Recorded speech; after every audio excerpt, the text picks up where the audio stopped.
The man in the crosshairs of public anger like no one else in South Korea. These images from 2010 show Lee Jun-sok, captain of the sunken Sewol, at the helm of another ferry on the same route. Just as long as you follow the directions given by our crew attendants, I believe the ferry is safer than any other transportation.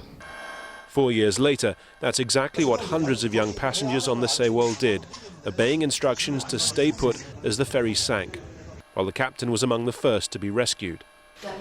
In Seoul, South Korea's president spared nothing in a scathing personal condemnation of the captain.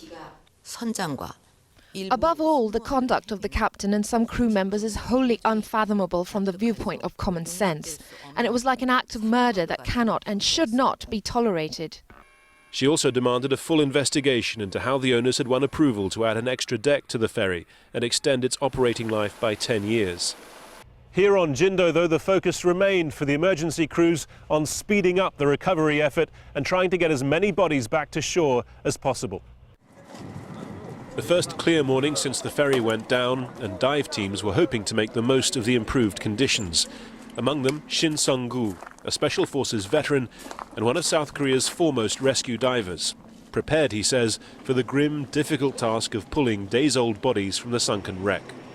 Right now they're wearing life jackets, so it's very difficult to bring the bodies out of the ship. We need a knife or scissors to cut the life jackets and just get the bodies out.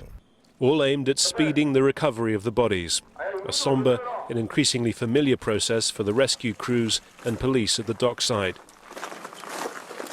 Each one brings with it a grief that is at once shared and deeply personal. Harry Fawcett, Al Jazeera, Jindo, South Korea.